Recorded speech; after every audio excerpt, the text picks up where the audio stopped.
So simply be without any pursuit, without pursuing anything, or welcoming whatever arises right now, just as it is.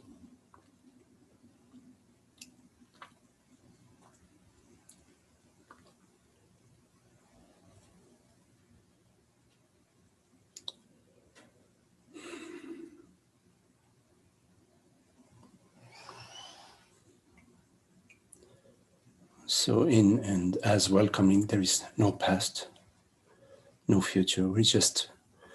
We are the welcoming. We are the welcomer and the welcomed as one.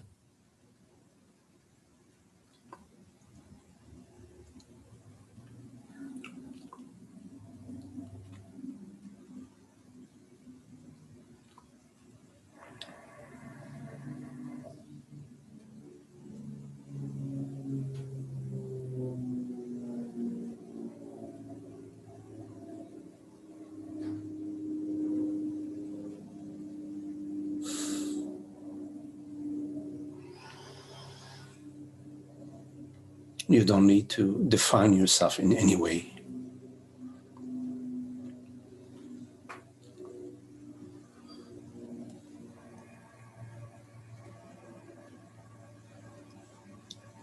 Whatever definition appears to you is dead. It is the past. It has no truth, no reality to it. Whatever way you define yourself is false. Not only is it limited and unhappy, but it's also false.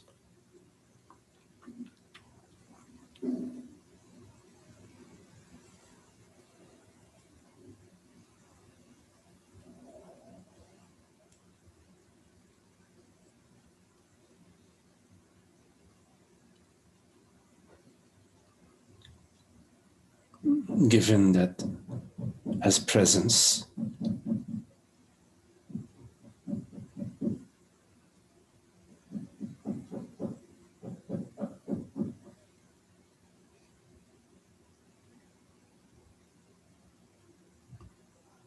there are no objects to reach for.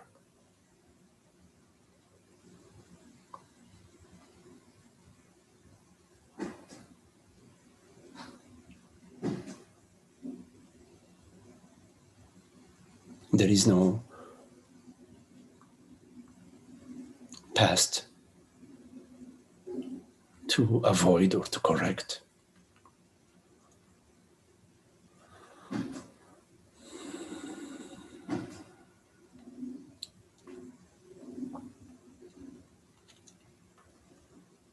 There are no structures that define you.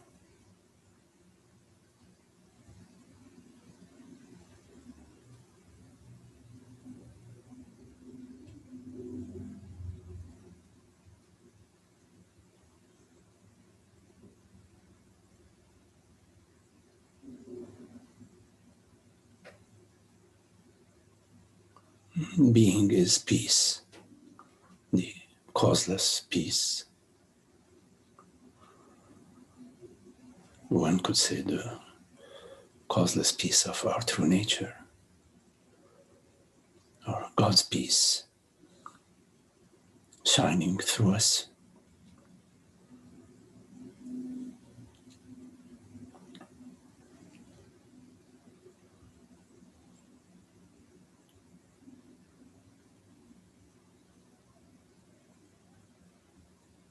Which is surrendered moment by moment, effortlessly.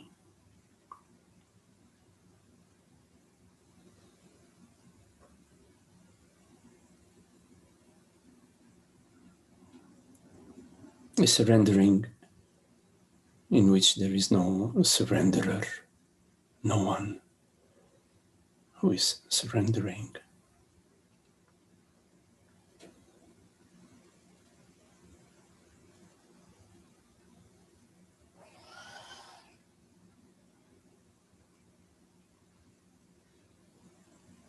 As presence, as consciousness, we are not hoping for some particular experience.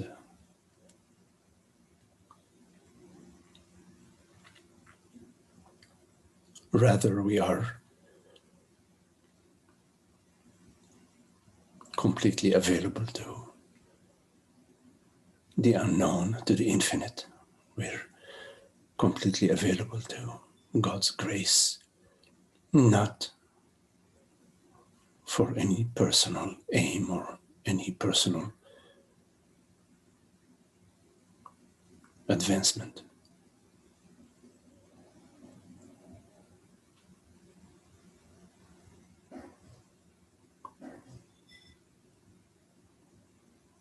So we remain as we are, we recognize ourselves as this not knowingness, this beingness, this aware presence that has no name and no form. The undeniable reality of being that no one owns.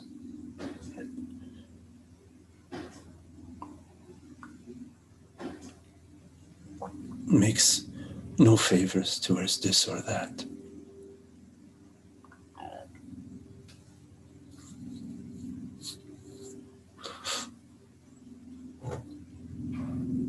I am this one presence, one beingness, one amness that does not require a narrative, does not require a certain outfit, a certain costume.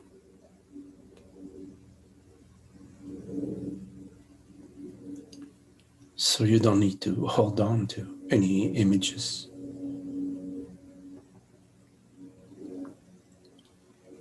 About yourself, about the world, about others.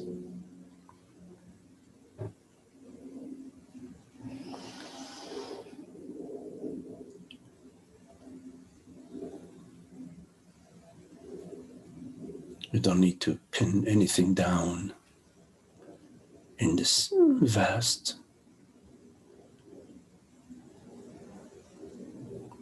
magnificence of being, not knowing, being, not knowing.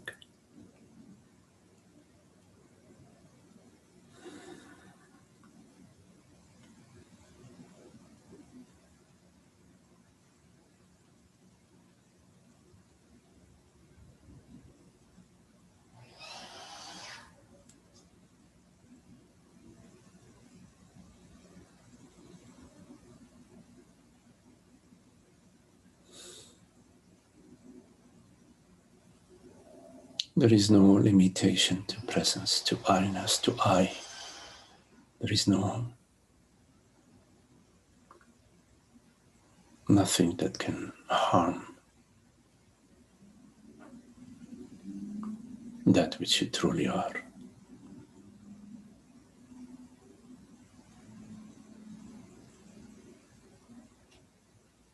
And that's not a body or a mind. That's the transparency of being.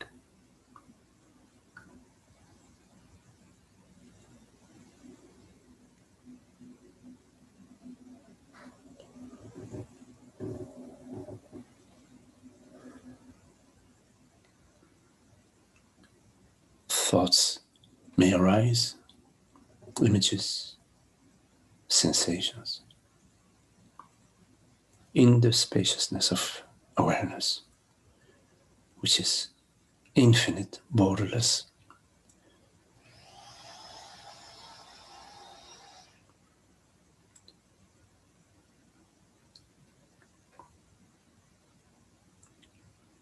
Thoughts and sensations appear like a ripple on the surface of the pond,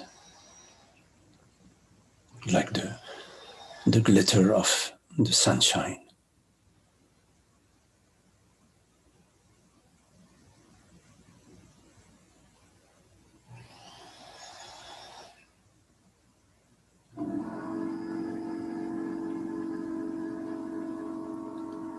But as soon as you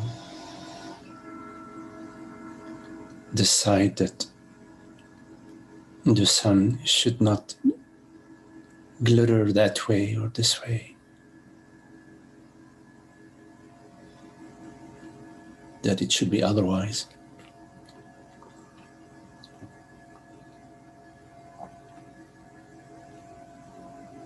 you separate yourself, you create a so-called personal thinker, personal chooser.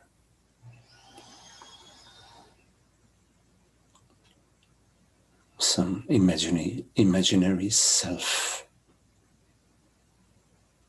that knows or should know better.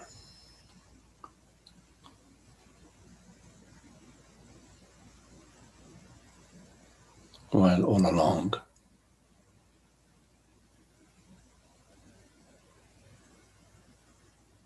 the peace of being is veiled but undisturbed.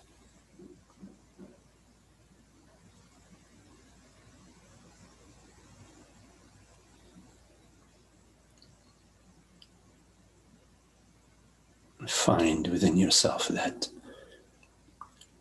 undisturbability, the undisturbable.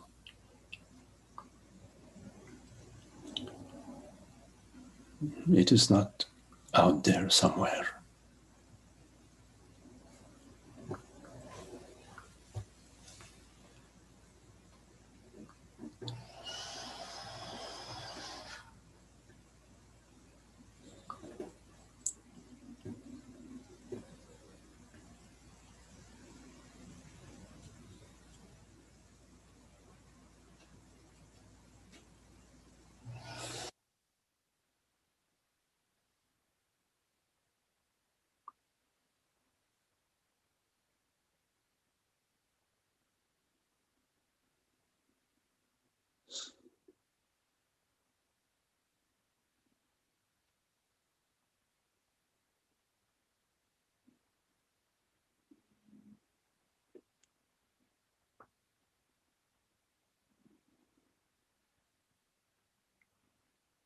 Sooner or later, the fruit is bound to ripen.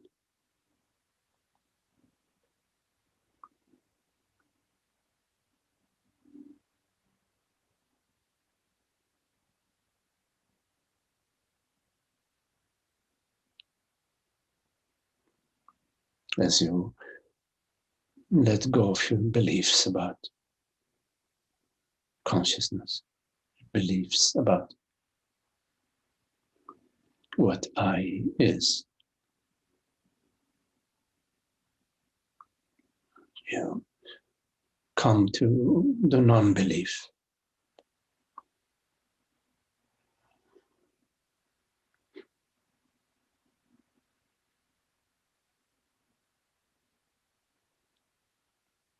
the belief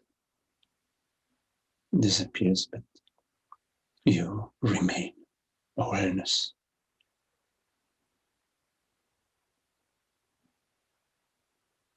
beingness, presence,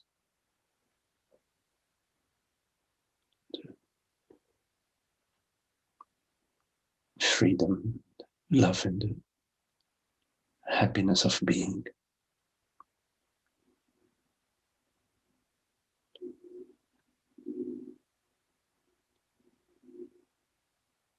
that is always there, present, albeit it is veiled by the impressions of me in time, in the past, in the future, my family, my history.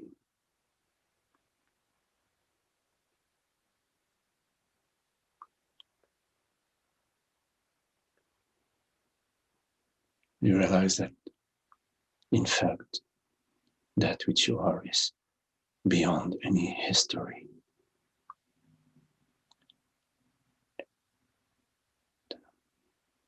The transparency, the freedom of being that has no shape or color,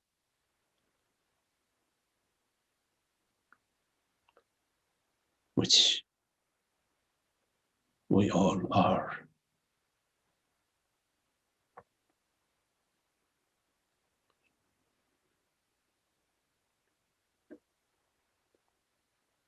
Which everything is.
Okay, so if you have any questions, please make sure to unmute your mic. Yeah, welcome to turn on your video if you can. So, any questions? Hi, Magdi. Yes. Hello. Hello, Charlie. Yes. Hi. Thank you. So I seem to have recognized that that I'm awareness, and that the nature of awareness is peace. And this has brought me great peace and happiness. and so many of my worries have just been left behind. But I still have this deep longing to know the true nature of awareness.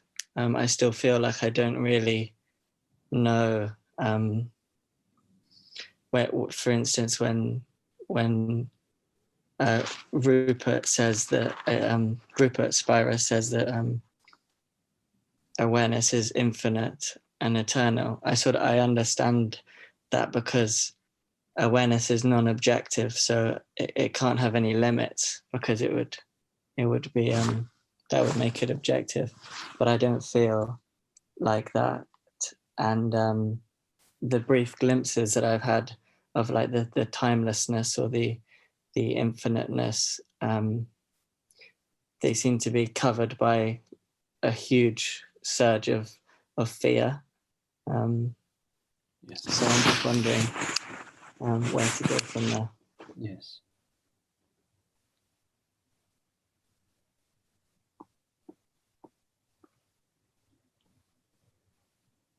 So you did mention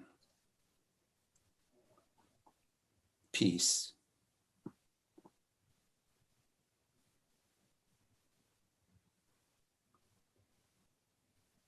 So that's a knowingness of awareness that is experiential. It's not the experience of peace.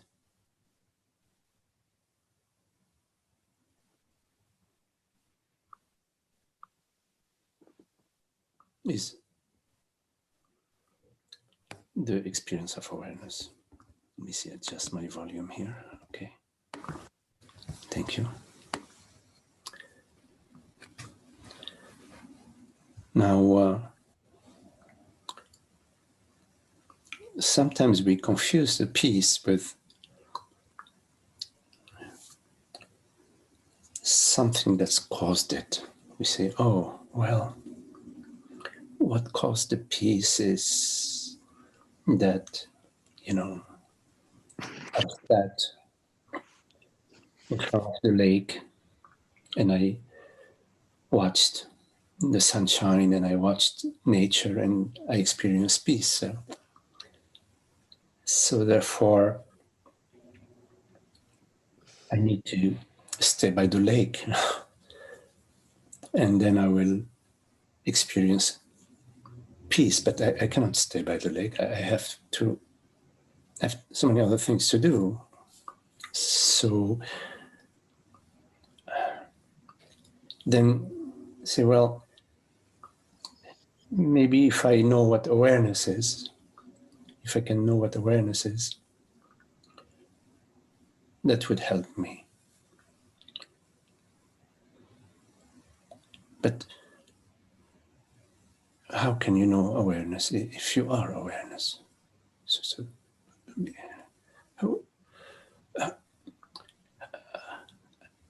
right now you're awake. How do you know you're awake? You are awake. I say.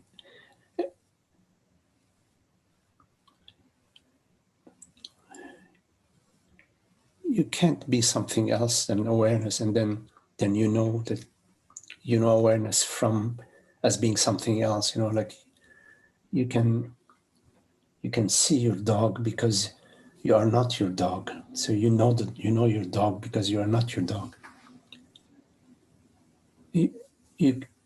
Your eye can perceive the sunshine, can perceive your dog, but it cannot perceive itself because you already are yourself. So you are awareness. Awareness is the I, is that which hears these words. It's without awareness, the body-mind instrument, which we call a Charlie, it's like you unplug the fan, The fan without the plug is not a fan. So similarly, the body-mind Charlie, without awareness, what is body-mind Charlie? It's an instrument that is not being used by awareness. So, are you the instrument? Are you the body-mind? Or are you awareness? So when you ask yourself, what perceives? And if you say the body-mind perceives, then you are assuming that flesh and bones, or whichever way you define the body-mind, atoms, molecules, gluons, that they perceive. But in fact, it's the other way around. You perceive the flesh and bones, you perceive the gluons, you perceive the atoms and molecules. Whichever way you perceive them, you perceive them.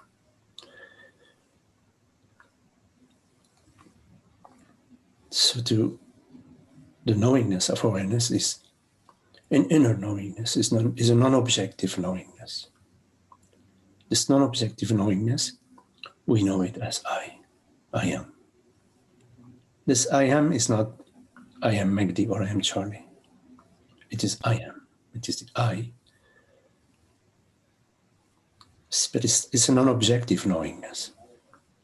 You cannot know awareness as an experience.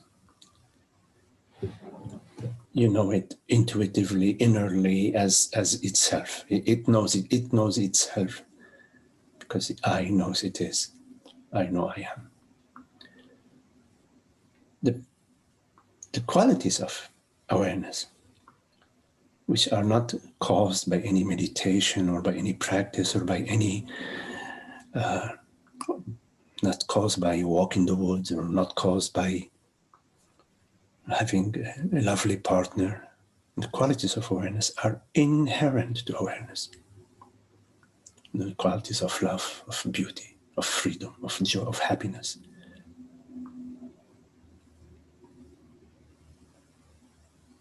These are non-objective. So when you experience peace,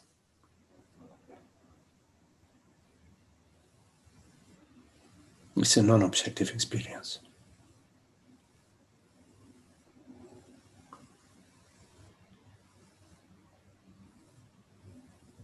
That which is non-objective cannot be caused by anything.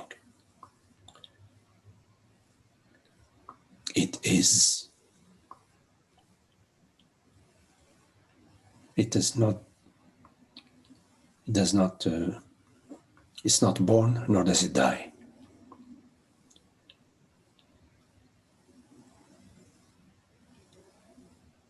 Now, via the senses,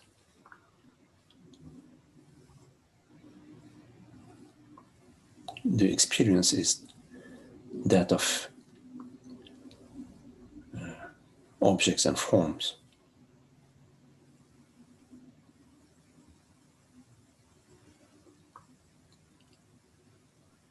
The objects and the forms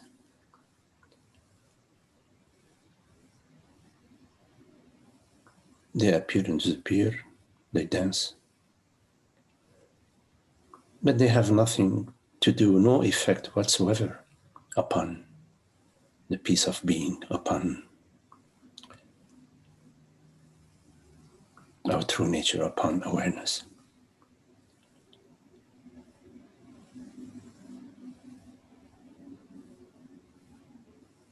The way you can know awareness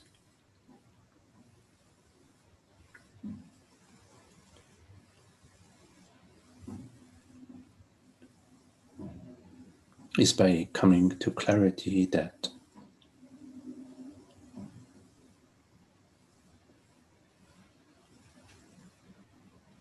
the past is 100% absolutely gone.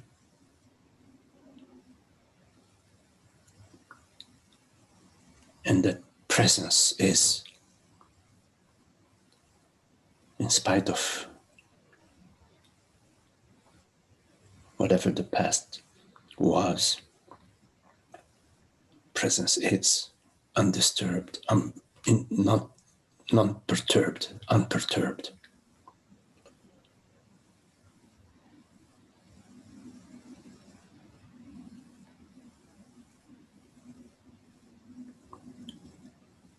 And that which is unperturbed, that which is present,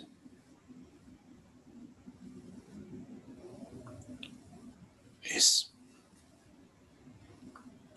the real reality. What we refer to as I, reality, the reality of presence, the reality of consciousness. And that it's okay, completely okay for the body-mind to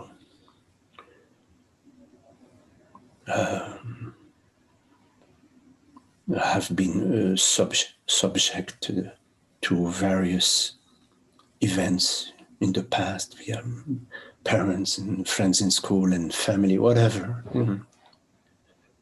at work, whatever events the body-mind has been subject to and will be subject to. It has no effect upon presence, upon awareness. That I is not at the same realm of the world body mind. I is non-objective, non-phenomenal. At the phenomenal realm, there are relationships. One could say cause and effect, or A impacts upon B, B upon C, etc. And that is God's play, God's billiard game.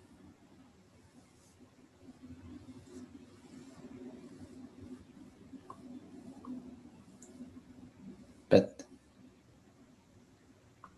in spite of that realm of world, body, mind,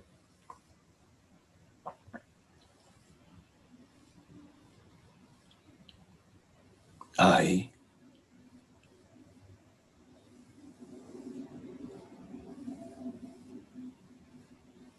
is this peace. Nothing is ever happening to I or has ever happened to I. This fresh understanding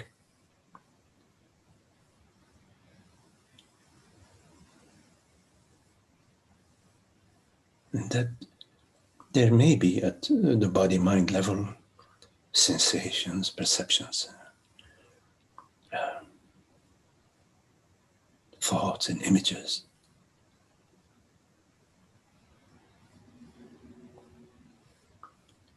But they have no effect whatsoever upon I presence, the reality that perceives them.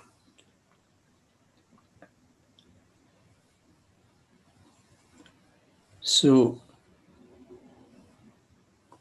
the sun is always shining, opening the veils, opening the drapes, is the understanding that I am not an object in time and space. There is a male body mind. There are mountains and lakes and rivers, dogs and cats and elephants, galaxies.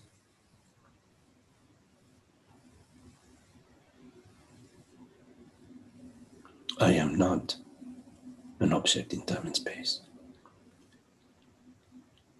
I am the reality of consciousness, the reality of awareness.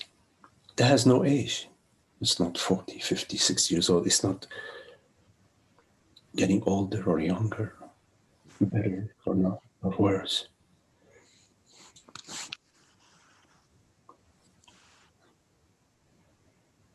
And that reality, the reality of consciousness, is one reality.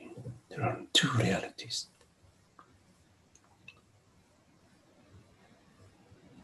So the reality of the world, of the galaxies, of the body, of the mind, the reality of perceptions and sensations is that one reality, the reality of consciousness.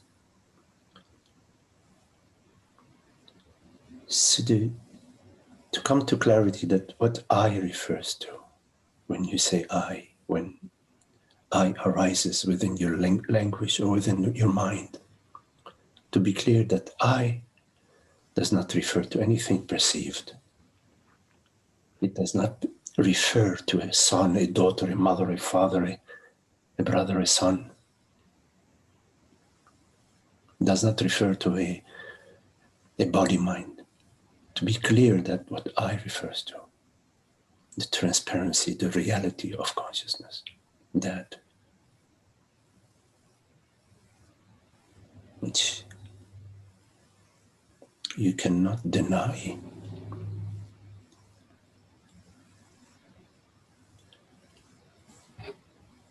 nor can you ever separate yourself from it,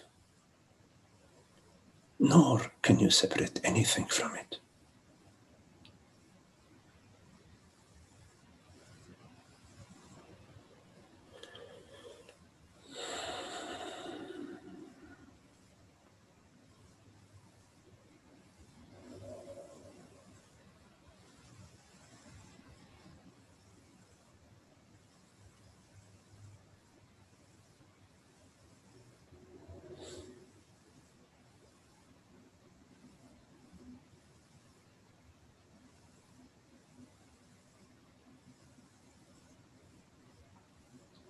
So we are watchful not to pursue or seek an experience. It's okay to enjoy experiences, swimming, going for a walk, bicycling, chatting with a friend, having dinner with your partner, whatever. But not to seek it. Not to seek it. We enjoy God's creation, but in seeking an experience, we separate ourselves. We personify ourselves with the sense of lack, which is a falsehood. As presence, as awareness, nothing is lacking. The body may experience hunger, so we feed it. May experience tiredness, so it provided some rest if possible. As best we can. Sometimes we succeed, sometimes we don't. Sometimes it's possible to get some rest, and sometimes it's not. We'll get the rest later. Or not. What do we know?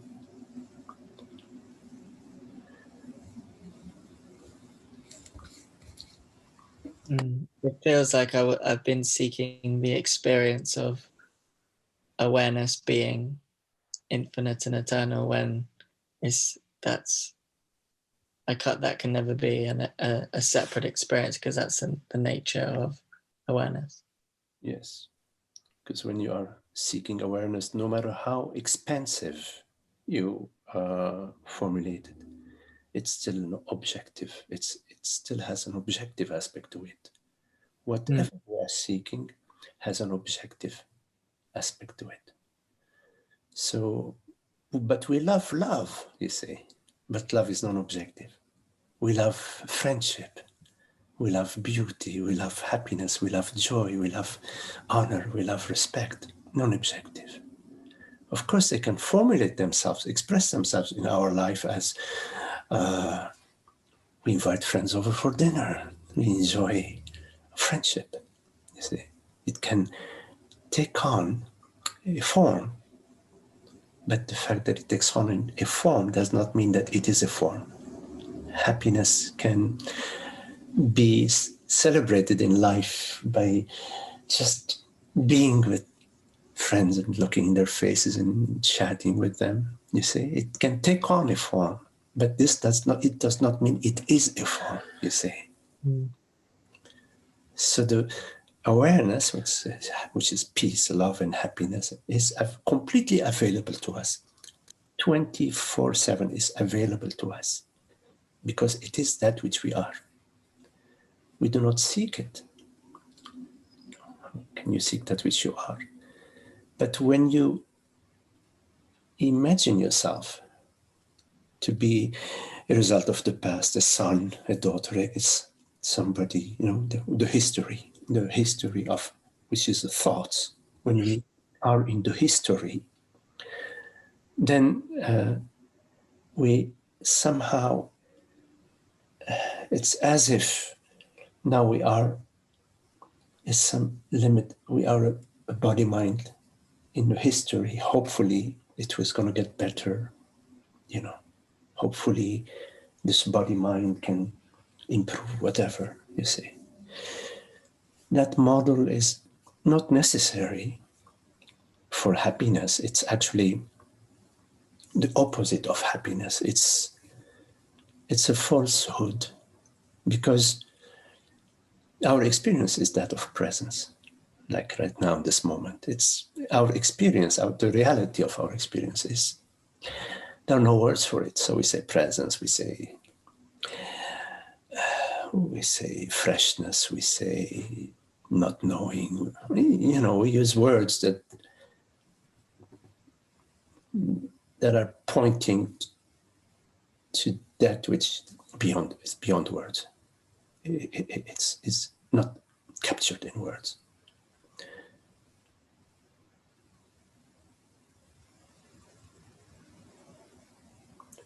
Nothing is lacking to that which we truly are. And when I say that which we truly are, when I use the word truly, it may mean that it may be misunderstood that there is something else that we are. No, there's only that which we truly are. So when you form an object of any form, even a subtle object, you have also objectified yourself. Now there is a subject and an object. Mm.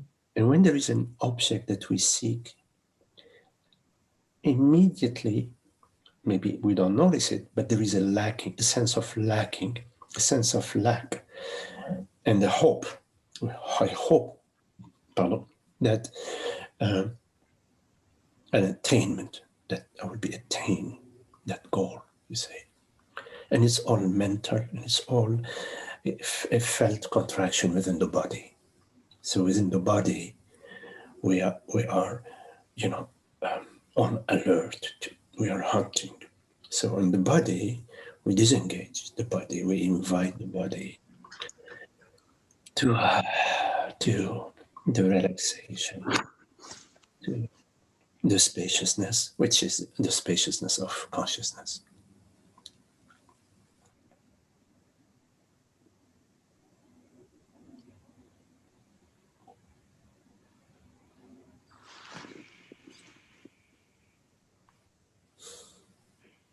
Thank you. Okay, lovely talking with you. Thank you very much.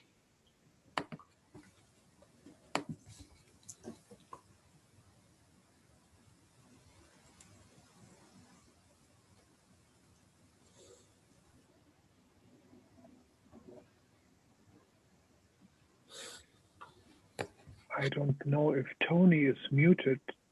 Oh, sorry, I got it. Okay. Oh, hello, Tony. Hi there. Hi from Hawaii. Yo, Hawaii. Hello. Yes. Oh, Shiva is in Hawaii too. Okay. Yes. Yeah, I was just saying that all that past drama and history helps to create that conditioning that objectifies life and thinks we're a separate object from others. And I loved how you said we are just the presence of love, the presence of aliveness, the presence of joy. without putting the personal you or I in between. Yes. So beautiful to hear. Yes. I love it, I love it. Me too. Yeah.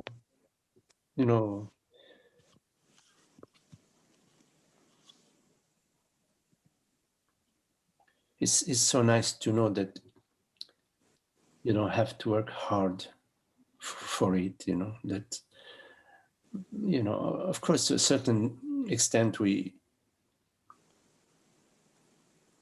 there is, a certain, the work of, there's all this conditioning to see that's not really what our experience is, that we are this presence. But I was just referring that it's so precious that it's not like we're discovering something so complicated. We're just sort of coming to an understanding, that of that which we are, of our true experience of peace.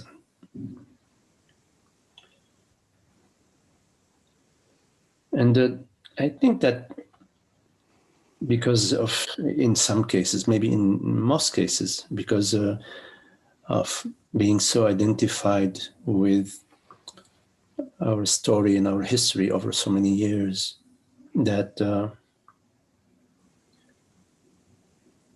we may need to sort of press the refresh button a few times to sort of realize that, wait a minute, here it is, the peace of being, the freedom, the joy, God's light, God's love is right there, right here, present to us.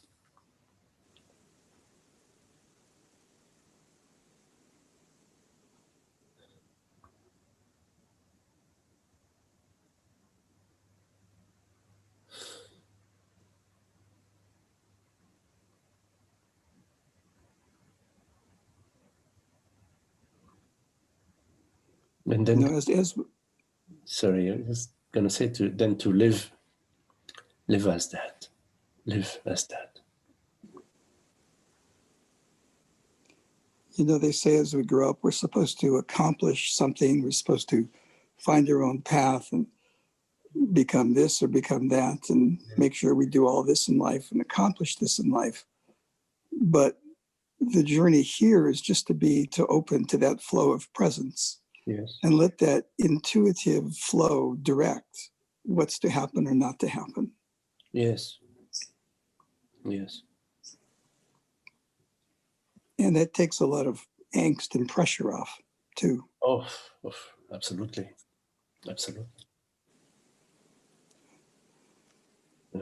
But some people look at me and just shake their head, oh, you should be doing this, you should be doing that. Oh, yeah.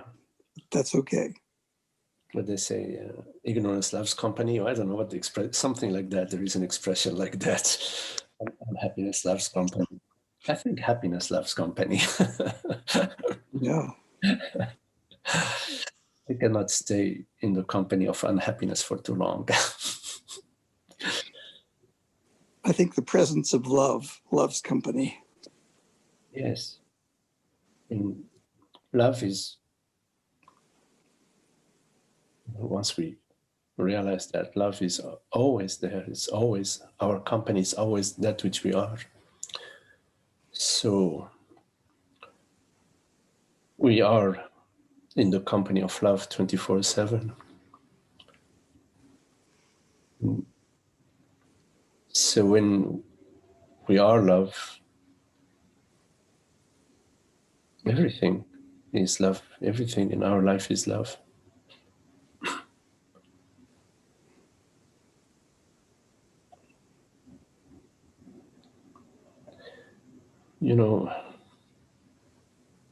Once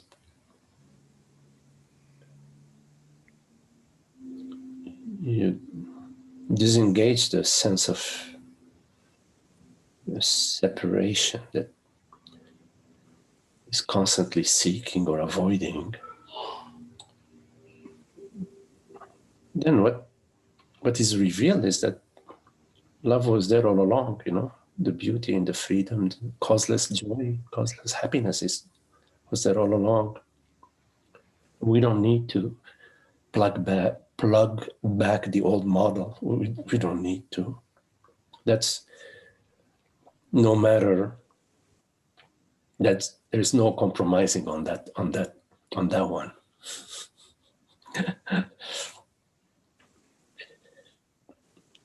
But I grew up with like most of us, have to be somebody accomplished. There was a lot of that in my upbringing.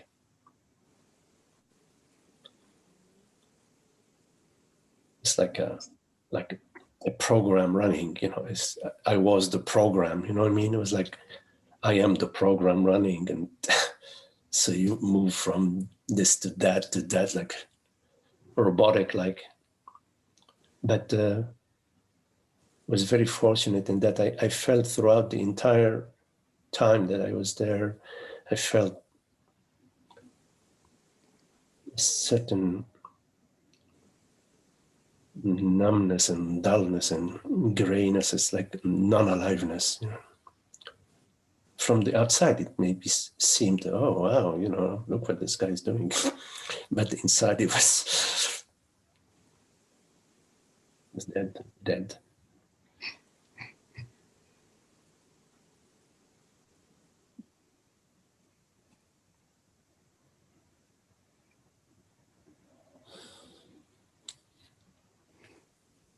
And because I wasn't in the loop of accomplishing anything, people would think I was a failure and label that word as a failure. So I had to look at that and just look through it and see that was just a judgment.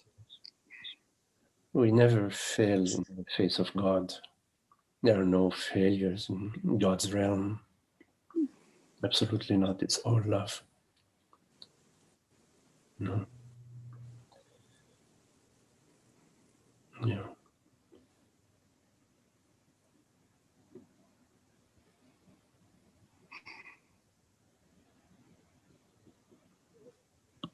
Living in Hawaii, I often stare at the ocean. And I really get the sense that this presence is that ocean. And from that ocean, everything arises and falls back. And there's just this beautiful sense of oneness and eternalness as this ocean, which to me equates as presence. Oh, beautiful. Beautiful. Yes. I live in Southern California. There is a small pond. But I enjoy the same quality I feel that you're expressing. Yeah. Some nice hills and beautiful play of the sun on the surface of the pond. We go back and forth between Burbank, California and Kauai. Aha, okay.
Thank you for the love and for the sharing, Tony.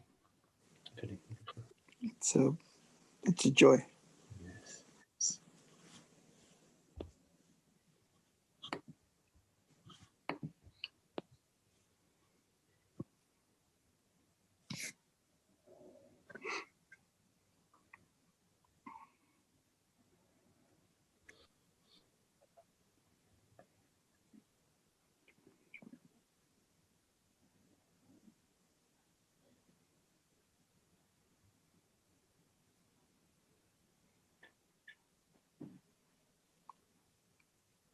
Any questions? Hi, Maggie. Yes. Hello, Frank. Sorry, can you unmute? I accidentally muted you. Hey. Yes, Frank. Hey, yes. So my critical voice was telling me, shut up, don't ask any questions because you've been asking too many questions lately. I see. Right. Define that voice. A question about conscious, not consciousness, but conscience. Yes, conscience. Work, and I had this voice that said, it wasn't really a voice, it was more like a feeling of having done something wrong, because I sort of retaliated in a very minor way, retaliated against somebody who had hurt me. And I thought to myself, gee, where is that coming from? Is that a thought, or is that awareness telling me that I'm wrong and that I should not do that again? Oh. So that like a strike of conscience.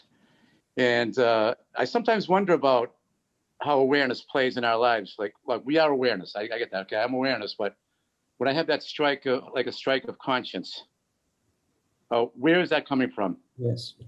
You know, the way awareness works itself in our life is that it guides us towards love, beauty, freedom, honor. That's so. Awareness is like in our life is like, let's say, as an image, the light in the tunnel. So when you're in the tunnel, and you it's dark, then a little light, even a faint light. See, it's the direction, gives you the direction.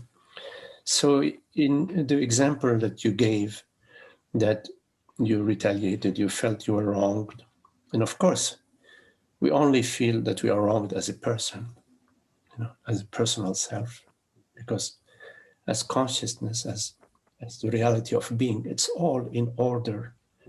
But as a personal self, when we feel, oh, he or she shouldn't have done this because I was like this and like that with them, they should have been like this and like that with me, they were not, they wronged me, etc., whatever the narrative is. But the narrative is always a narrative that's based on ignorance, on the false belief that I refers to Frank, and there's some other I, whoever that other person is. And the way, so you retaliate out of that sense of separation, so out of the falsehood. And then in the retaliation in your life, now you're retaliated, is something that appears to you, says, gee, whatever, I shouldn't have done, I did that, I caused hurt, or whatever, whichever form conscious thought arises to you about a different direction than the direction of they've wronged me, retaliated, about, oh my goodness, I hurt them, or maybe I hurt their children, or I hurt, now I got the unhappiness out of me, I put it out there, and now it's going to spread in his family or his partners or whatever, or her, her life. Some thought like that arises. This thought arises from consciousness. This is a light, that little sparkle of light in the tunnel. And it's important to honor that, to say, oh, yes, okay, gee, okay, maybe I'll just write him an email. I'm just being completely generic. I don't know the situation. Saying, okay, listen, this is what happened. I'm sorry. I got reactive, So, if it's possible, to apologize for that. So, just come back to your question.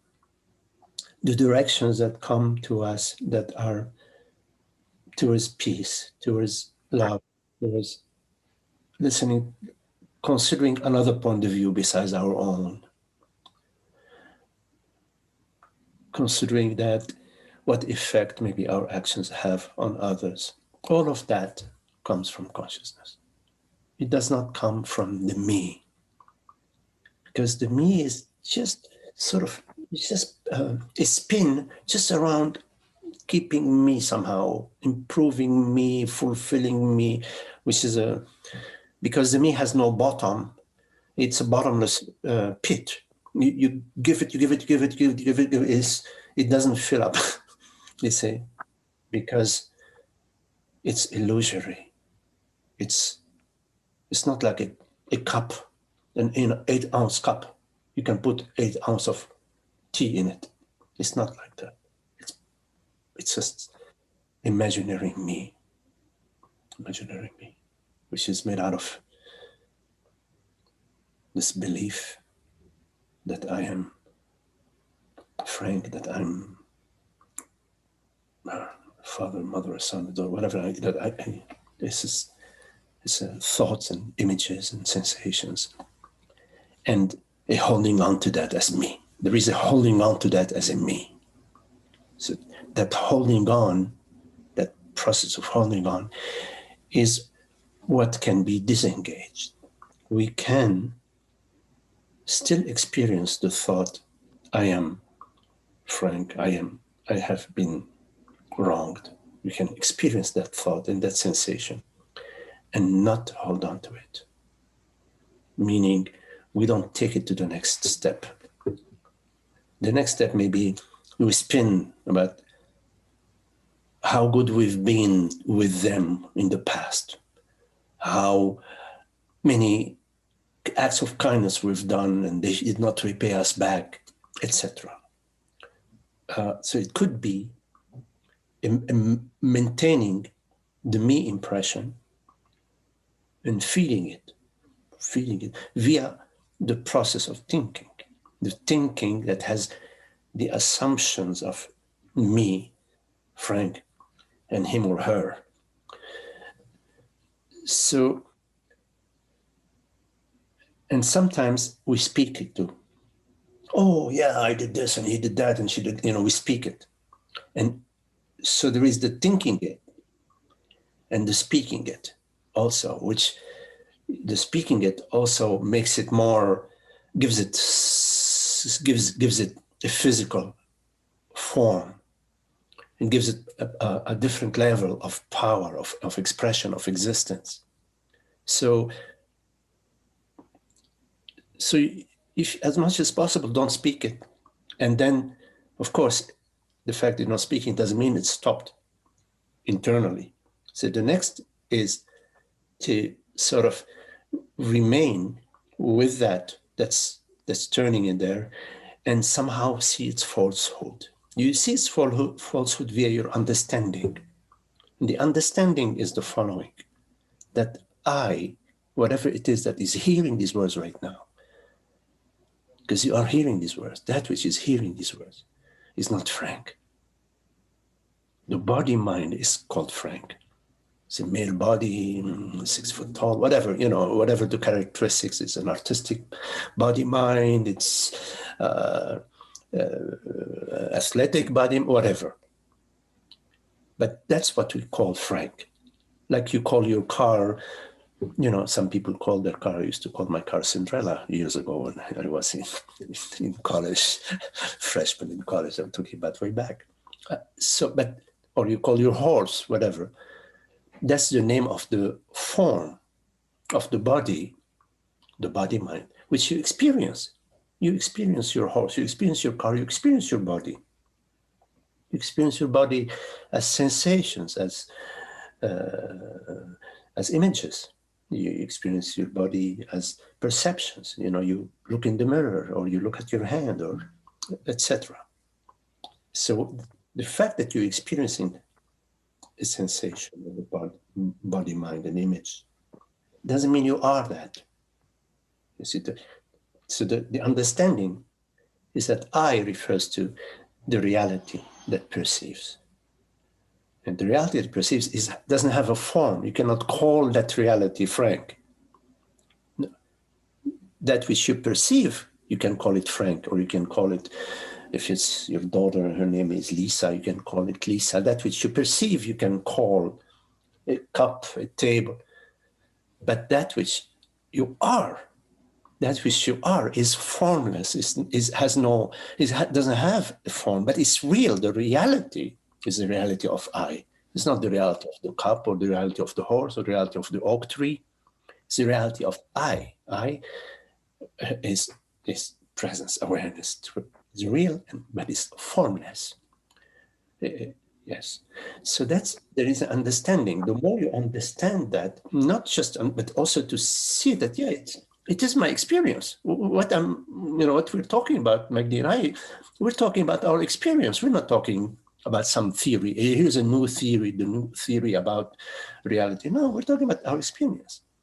So the more it becomes clear to you that that's your experience, then that understanding sinks into your body mind. It becomes more and more your understanding and more your experience, you know.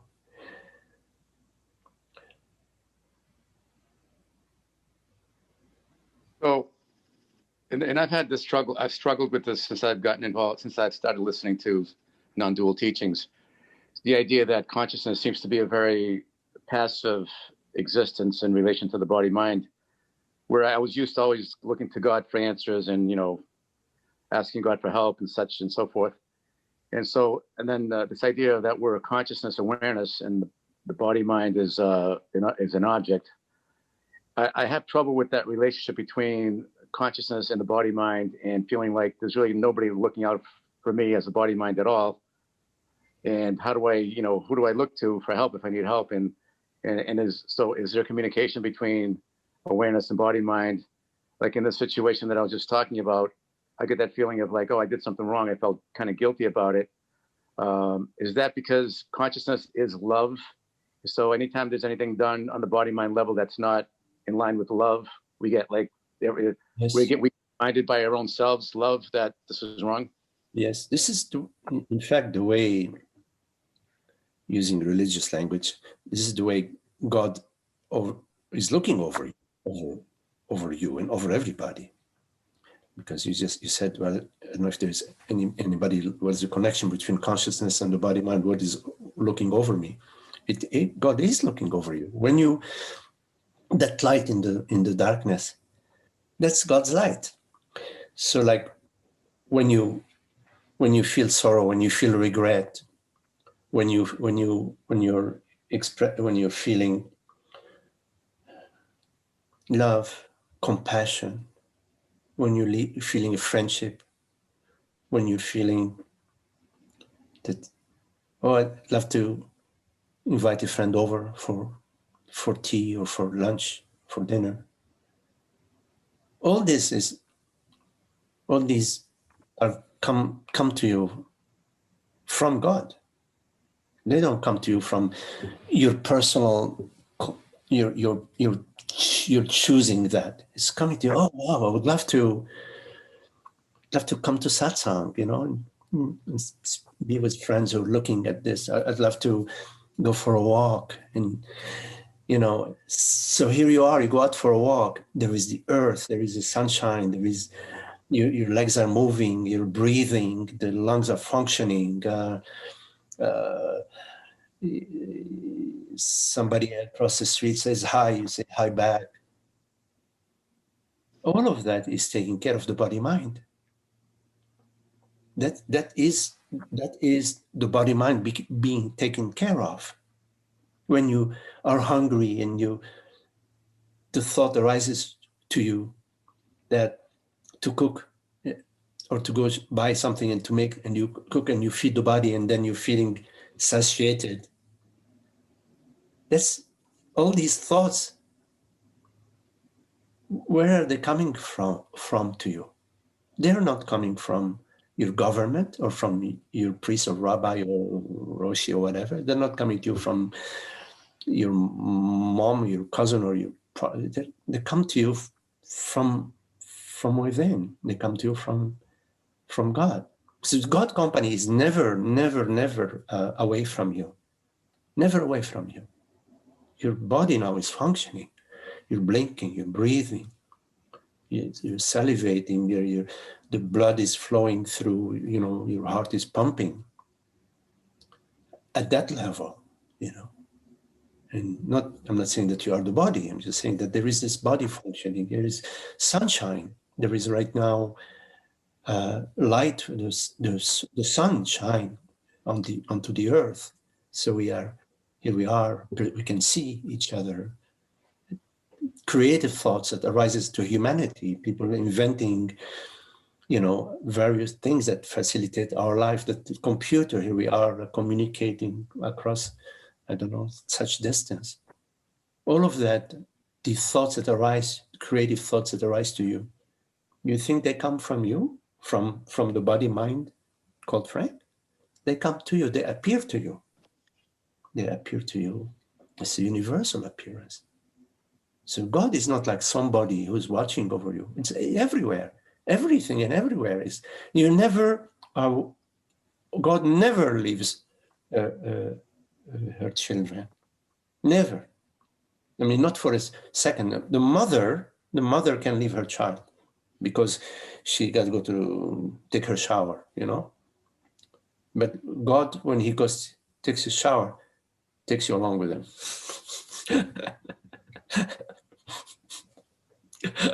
So as consciousness, consciousness is our reality, which is God's reality, which is reality of the world, the reality of our mind, the reality of all minds, the reality of all universes. It's consciousness. So you're never separate from consciousness. Never. The body is never separate from consciousness. Not like there is consciousness and there is a body.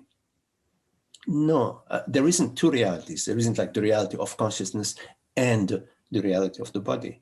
In fact, the body is our experience. I, as consciousness, experience the body. I experience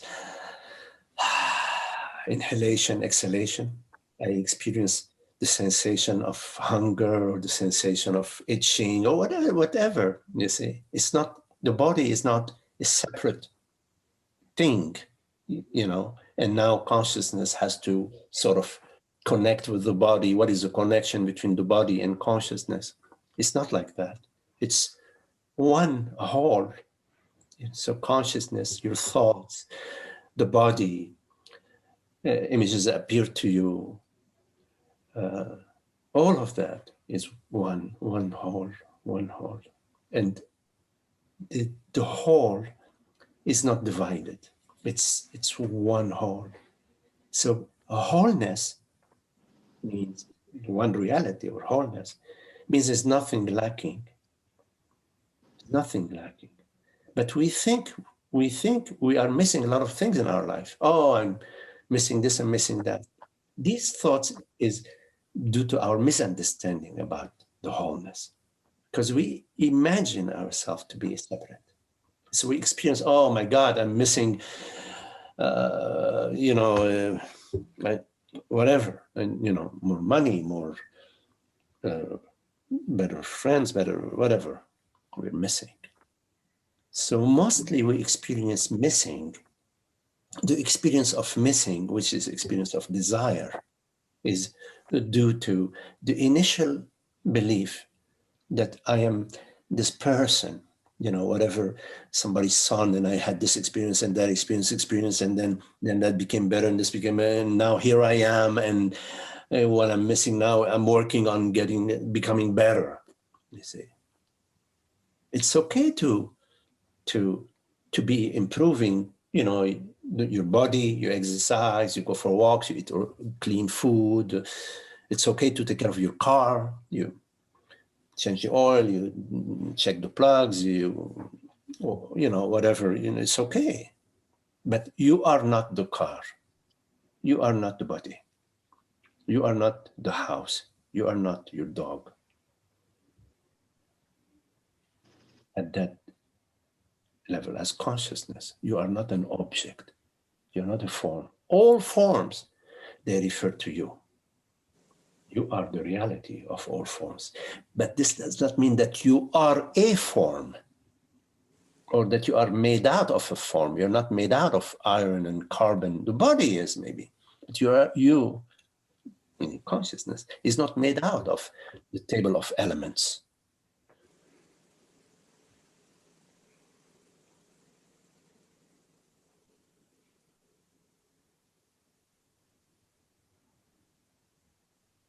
So the reality of God and the reality of consciousness is one reality.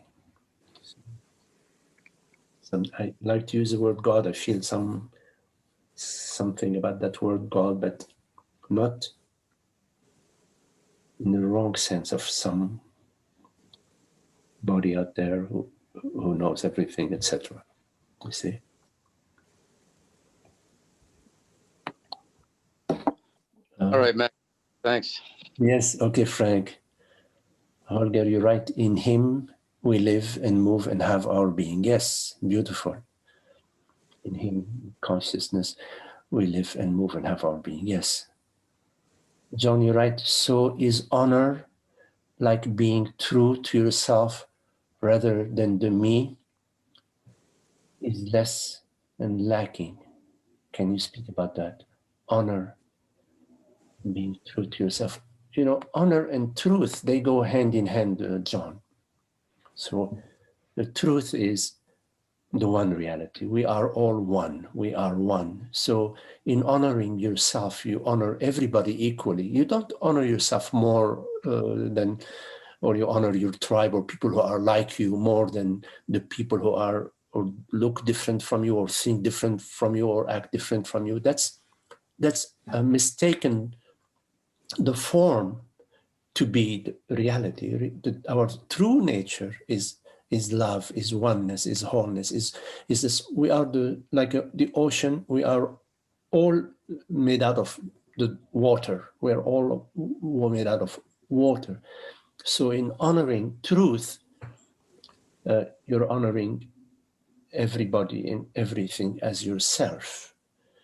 When you mistake yourself to be a particular body, mind, form, like when you imagine yourself to be a particular wave and not made out of water, that you are this particular wave, then inevitably you will experience a sense of estrangement and of isolation and confusion, because your true nature is water. Your true nature is the ocean. You are not a separate wave. You are the entire ocean that is waving.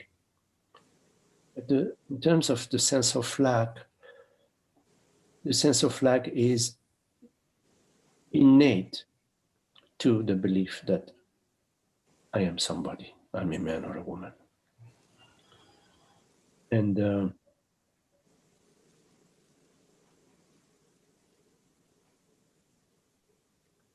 once you come to the understanding that you do not exist in time and space, you don't exist in the past, you are not an object in time and space, that you act, in fact, that you are this aware presence, this transparency, the transparency of being, the reality of being. It's more, you come more to the not knowing, to not knowing, freedom from the known. I think Krishnamurti had a book called like that, Freedom from the Known. You come to the freedom from the known. Yeah, Magdi, I guess I was referring to, you answered stuff, but I think too, I was referring to, in most cases, culturally and most of us come to find that if we haven't acted honorably, we call that dishonorable, and it usually points to a me. It usually points to a self, and people are shamed for it, and so forth and so on, and so there's a lot of me stuff going on. Yeah. And what I was referring to, and I capitalized the S for yourself, but it does seem like that when I honor myself, then I know that there's an interruption, and I've been, as you said earlier, when you were speaking to somebody else, Frank, I believe, that there's kind of like, I may have done something and I make a correction, or not, but I make a correction. But in some ways, it's like there's an interruption, I'm going to say. I mean, there's no such thing as an interruption in consciousness, but there's an interruption, or maybe it's better to say that when that happens, that I can see that there's a me that's acting out, we could say, or acting something and doing something. And so I've lost that sort of sense of my true nature.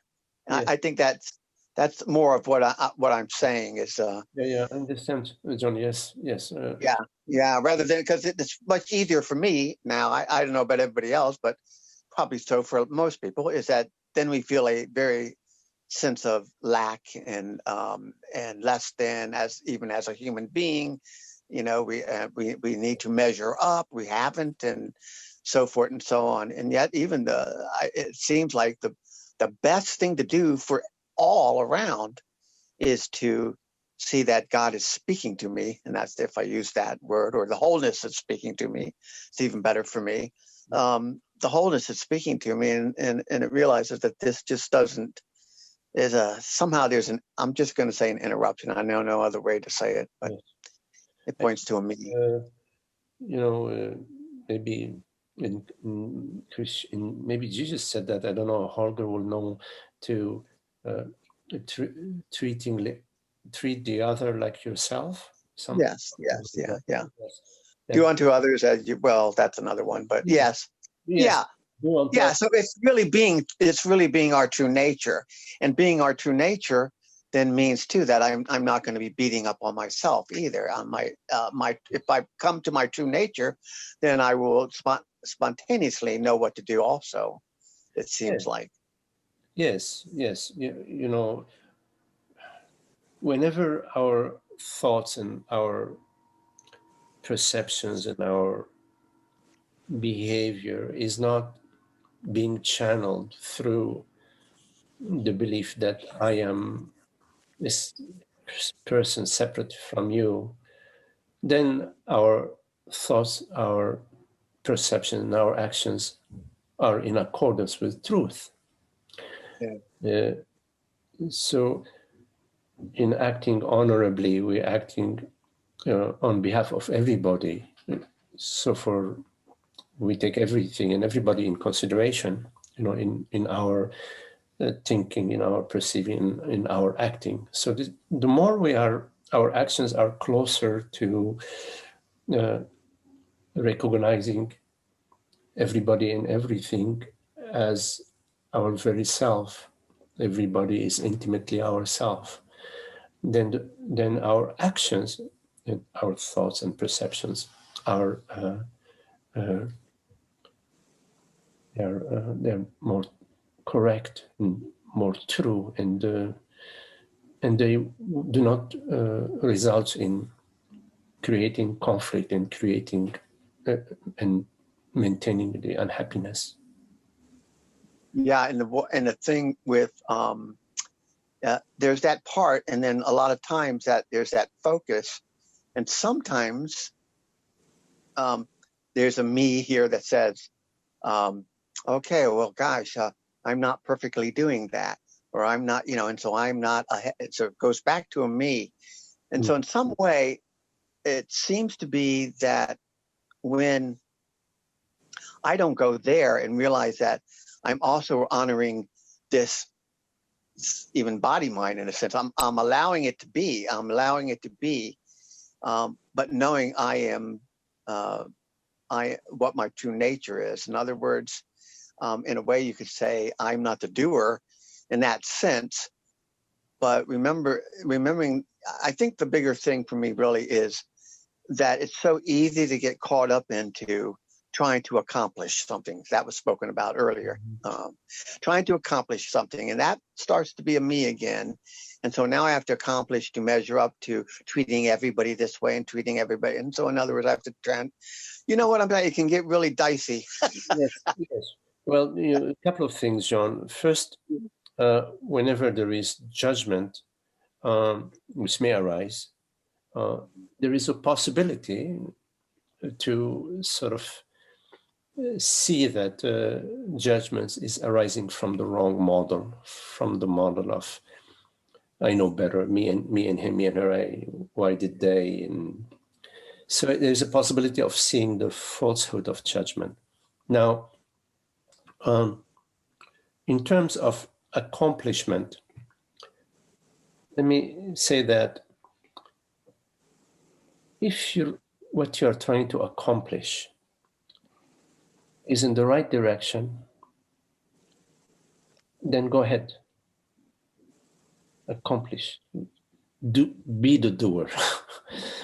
But if your accomplishment is in the direction of self, my personal self, then I would say that this is not the way to proceed. So yes, if we are inspired to accomplish perceiving everybody as ourself, okay, and you say there's a sense of accomplishment there. Yes, I agree that there is a sense of personal accomplishment, but it's in the right direction. So it's okay. Yes, there is a direction where you start as a personal self. I'm going to accomplish the greatest good. And the more you proceed in the direction, the more you are like you're driving the vehicle, then you will find that God is driving the vehicle for you. So, because it's in the direction of love, beauty, and happiness, which is never personal. It's always impersonal. Yeah, I wasn't speaking of accomplishing in sort of material things or other types of things, but I think I'm really referring and continuing to point to this sense of being a me, and the sense of being free from that, because there are these thoughts of the non-judging. It's this important, including not judging oneself. And I think that's what I'm really pointing to a lot of times is this: we have been so trained to judge ourselves and others, and that's where everything is, and it keeps us in that realm, and everything is about that. And if I don't judge myself, that doesn't mean to act badly all the time, or what people refer to as badly or whatever, because the badly would be that it's as you're saying, it takes me away from moving in the direction of happiness. That's all. It's just moving me away from the direction of happiness. And so that's all I really need to focus on, rather than I've got to accomplish becoming better. I have to accomplish never ever doing that again. I have to, that's a me, and it's impossible, because the me will always do something that is not perfect. Mm-hmm. Yes. Well, does that make any sense?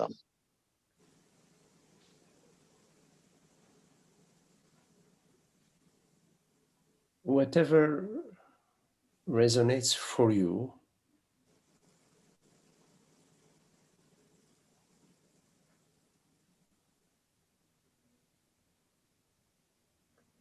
that takes you in the direction of the peace and the freedom and the joy of being. Then you know it, you follow that. Yeah. Okay,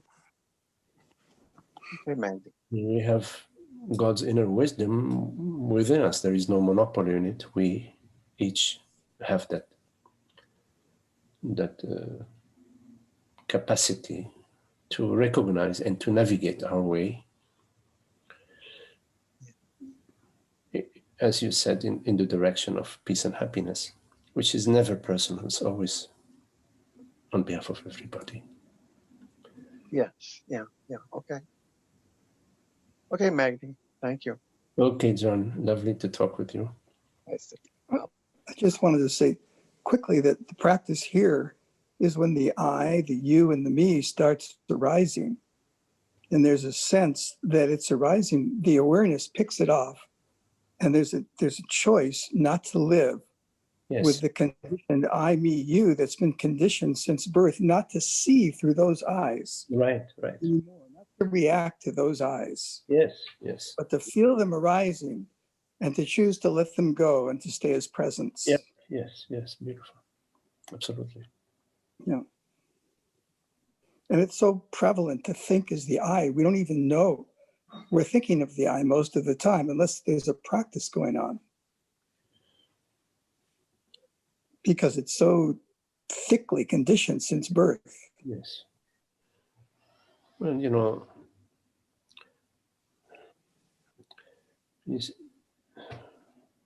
we get glimpses of God's kingdom and we fall in love with it. And so our practice, one could say, becomes love of truth, you know.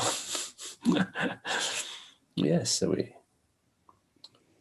we cannot love truth and be truth living truth and loving truth. They go hand in hand.